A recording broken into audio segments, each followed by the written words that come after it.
আসসালামু আলাইকুম রহমতুল্লাহ। আজকে একটি নতুন রেসিপি নিয়ে চলে আসলাম।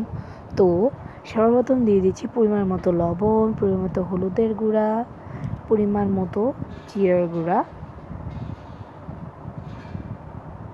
পরিমাণ মতো গরম মশলার গুঁড়া দিয়ে ভালো মতো মেখে নেব।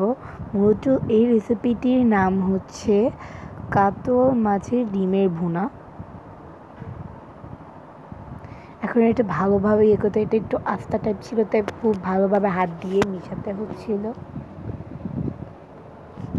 খুব ভালোভাবে মিশিয়ে নেব। অনেকে আছে মশলাপাতি কম খান, যারা যত বেশি খাবেন সেই তরকারির টেস্টটা অনেক লাগে। এখন আমরা চুলা অন করে একটি পাতিল বসিয়ে দিলাম। পাতিলের মধ্যে পরিমাণ মতো তেল অ্যাড করে দিয়েছি।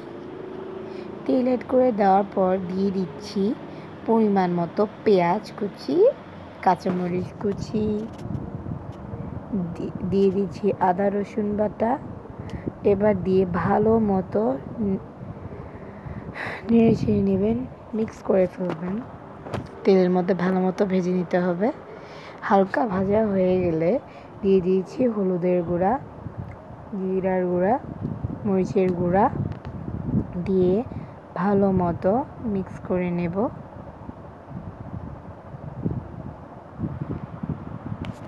মিক্স করে এটাকে একটু ভালোভাবে একটু কষিয়ে নেব। তারপরে দিয়ে দিব মাছের ডিমটা। এখন মাছের ডিমটার সাথে এটাকে ভালো মতো মিশিয়ে নেব। এই মাছের ডিমটা দেখে মনে হচ্ছিল যেন আমি এখানে মুরগির ডিম রান্না করছি।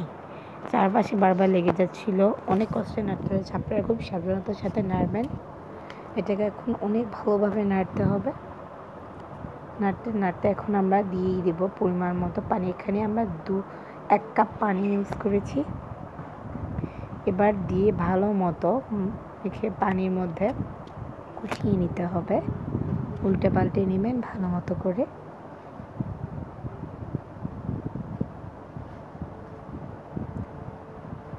এখন পানিটা শুকিয়ে গেছে। এটাকে ভালো মতো এরকম খুন্তি দিয়ে ভালো মতো ঘেঁটে নিতে হবে। তারপরে আবারও 2 কাপ পানি ইউজ করে ভালো মতো নেড়ে নিতে হবে। এখানে আমরা 4 কাপ ইউজ করেছি। আপনারা এই মাছের ডিমে যত বেশি মশলা ইউজ করবেন, এটা খেতে তত বেশি টেস্টি অ্যান্ড ইয়াম্মি হবে। আমাদের নাড়াচাড়া শেষ। এখন দিয়ে দিব ঢাকনা ঠিক 5 থেকে 10 মিনিটের জন্য। তারপরে ঢাকনাটা উঠিয়ে বলক আসলে তখন এটাকে ভালো মতো নেড়ে চেড়ে নেব।